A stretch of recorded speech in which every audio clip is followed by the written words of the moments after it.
हमारी सबसे बड़ी कमजोरी हार मान लेना है। सफल होने का सबसे निश्चित तरीका है एक बार और प्रयास करना। ऐसा कहना है बिजली के बल्ब के आविष्कारक थॉमस अल्वा एडिसन का, जिन्होंने 1000 से ज़्यादा बार की असफलता के बाद बिजली के बल्ब का क्रांतिकारी आविष्कार किया था। थॉमस अल्वा एडिसन को बचपन में सनकी और पागल समझा जाता था। बचपन में वे अजीबोगरीब हरकतों के लिए जाने जाते थे। कहा जाता है एक बार एक चिड़िए को कीड़े मकोड़े खाते थे।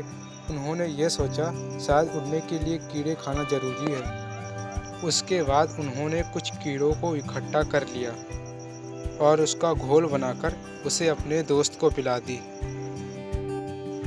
वे देखना चाहते थे कि उनका दोस्त इसके बाद उड़ सकता है या नहीं। बाद में दोस्त बीमार पड़ गया, जिससे उन्हें बहुत डांट सुननी पड़ी थी। स्कूल के दिनों में एडिसन का दिमाग बहुत ही भ्रमित रहता था।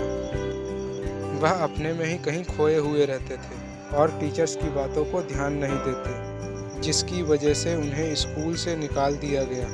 और फिर उनकी मां ने एडिसन को घर पर ही पढ़ाना शुरू किया। थॉमस अल्वा एडिसन बहुत ही कम सोते थे। 15 साल की उम्र में उन्होंने घर में ही एक प्रयोगशाला बनाई और उन्होंने वहीं से रिसर्च करना शुरू कर दिया।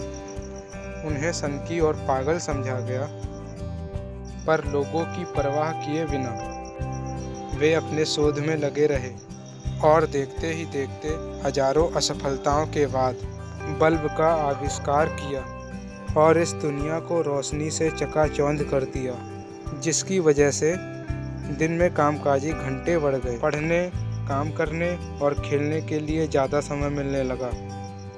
बल्ब के आविष्कार के अलावा एडिसन ने चलचित्र, माइक्रोफोन और टेलीग्राफ जैसे 1040 आविष्कार किए हैं।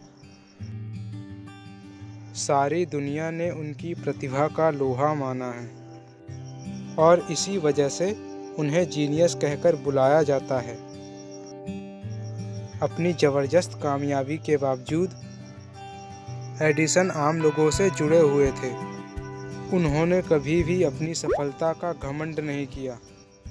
जब 18 अक्टूबर 1931 को उनकी मृत्यु हुई तो उनके सम्मान में उस दिन अमेरिका की सारी रोशनी बंद कर दी गई। थॉमस एडिसन का कहना था, अपनी ज़िंदगी में मैंने एक भी दिन काम नहीं किया, यह सब तो मनोरंजन था।